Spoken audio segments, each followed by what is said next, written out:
Hello everyone, எல்லாம் எப்படி இருக்கீங்க?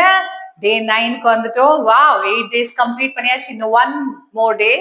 இன்னைக்கு ஒரு சூப்பரான பவர் யோகா பார்க்க போகிறோம். அதுக்கு முன்னாடி நீங்க என்னென்ன பண்ணணும்? முதல்ல பிரீத்திங், அதுக்கப்புறம் ஜாயிண்ட் ரொட்டேஷன், அதுக்கப்புறம் சூரிய நமஸ்கார். 6 செட் சூரிய நமஸ்கார். வீடியோக்குள்ள போலாமா? இன்னைக்கு நம்ம ஒரு பவர் சீக்வன்ஸ் பார்க்க போறோம்.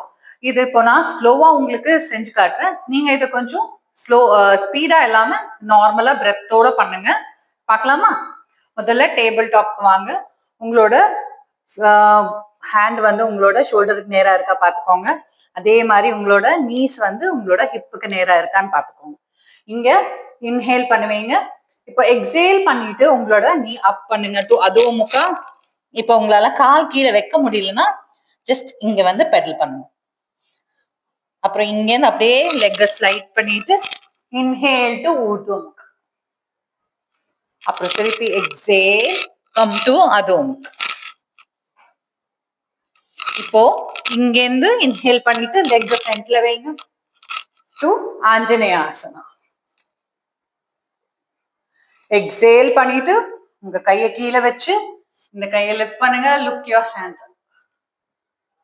திருப்பி இப்போ இன்ஹேல் டு ஆஞ்சநேயாஸ். Now exhale to Parshva. பின்னாடி லெக் ஸ்ட்ரெயிட் பண்ணுங்க. தலையை நல்லா பண்ணுங்க. இப்போ இன்ஹேல் ஃப்ரண்ட் நீ பெண்ட் பண்ணிக்கோங்க. கையை ஸ்ட்ரெச் பண்ணிட்டு உங்களோட நெயில்ஸ் பாருங்க. இப்போ எக்ஸேல் லெக்ஸை ஸ்ட்ரெயிட் பண்ணிக்கோங்க டு திரிகோணாசனா. இப்போ இன்ஹேல் நீங்க பெண்ட் பண்ணுங்க. அழகா மேல பாருங்க. இப்படி இருந்துச்சு பவர் சீக்வென்ஸ். ஸோ இதை வந்து இப்ப நம்ம பார்த்தது ஒரு சைடு. இதே மாதிரி இன்னொரு சைடும் பண்ணிட்டு இன்னொரு வாட்டி பண்ணுங்க. ஓகேங்களா? So see you tomorrow.